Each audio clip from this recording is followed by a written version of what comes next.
তুমি তাদেরকে মনে করতে জাগ্রত, অথচ তারা ছিল ঘুমন্ত।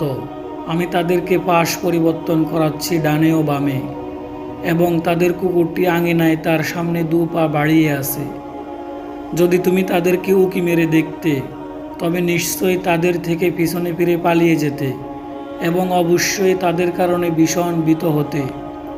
আর আমি তাদেরকে জাগিয়ে তুলেছিলাম যাতে তারা পরস্পর জিজ্ঞাসা করে। তাদের একজন বলল, তোমরা কতক্ষণ অবস্থান করলে? তারা বলল, আমরা 1 দিন কিংবা 1 দিনের কিছু অংশ অবস্থান করেছি। তারা বলল, তোমরা কতক্ষণ অবস্থান করেছ সেই ব্যাপারে তোমাদের রবই অধিক জানেন। তাই তোমরা তোমাদের কাউকে তোমাদের এই রৌপ্য মুদ্রাগুলো দিয়ে শহরে পাঠাও। অতঃপর সেই যেন দেখে শহরের কোনো খাবার একেবারে ভেজালমুক্ত, তখন সেই যেন তোমাদের জন্য তা থেকে কিছু খাবার নিয়ে আসে।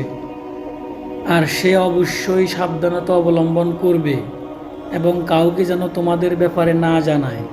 নিশ্চয়ই তারা যদি তোমাদের ব্যাপারে জেনে যায়, তাহলে তারা তোমাদেরকে পাথর মেরে হত্যা করবে, অথবা তোমাদেরকে তাদের ধর্মে ফিরিয়ে নিয়ে যাবে, আর তখন তোমরা কোনোভাবেই সফল হবে না।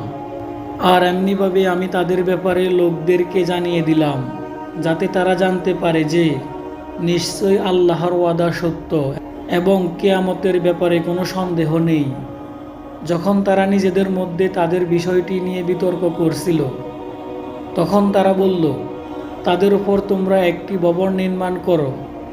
তাদের রবই তাদের ব্যাপারে অধিক জ্ঞাত।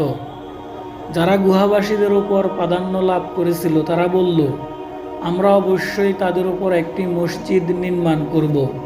বিতর্ককারীরা বলবে, তারা ছিল 3 জন, চতুর্থ হলো তাদের কুকুর। আর কতক বলবে, তারা ছিল 5 জন, ষষ্ঠ হলো তাদের কুকুর। এই সব অজানা বিষয়ে অনুমান করে। আর কেউ কেউ বলবে, তারা ছিল 7 জন, অষ্টম জন হলো কুকুর। বলো, আমার রবই তাদের সংখ্যা সম্পর্কে অধিক জ্ঞাত। কম সংখ্যক লোকই তাদেরকে জানে। সুতরাং স্পষ্ট আলোচনা ছাড়া তুমি তাদের ব্যাপারে বিতর্ক করো না, আর তাদের ব্যাপারে লোকদের মধ্যে কারো কাছে জানতে চেও না। আর কোনো কিছুর ব্যাপারে তুমি মোটেই বলবে না যে নিশ্চয় আমি তা আগামীকাল করব।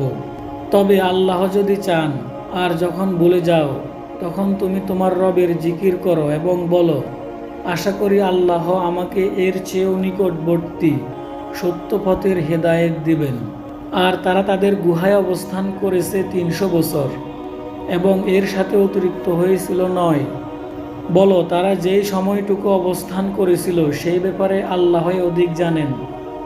আসমানসমূহ ও জমিনের গায়বী বিষয় তারই। এই ব্যাপারে তিনি উত্তম দ্রষ্টা ও উত্তম শ্রোতা। তিনি ছাড়া তাদের কোনো অভিভাবক নেই। তার সিদ্ধান্তে তিনি কাউকে শরিক করেন না।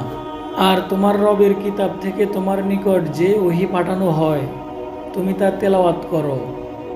তার বাণীসমূহের কোনো পরিবর্তনকারী নেই, এবং তিনি ছাড়া কোনো আশ্রয়স্থল তুমি পাবে না।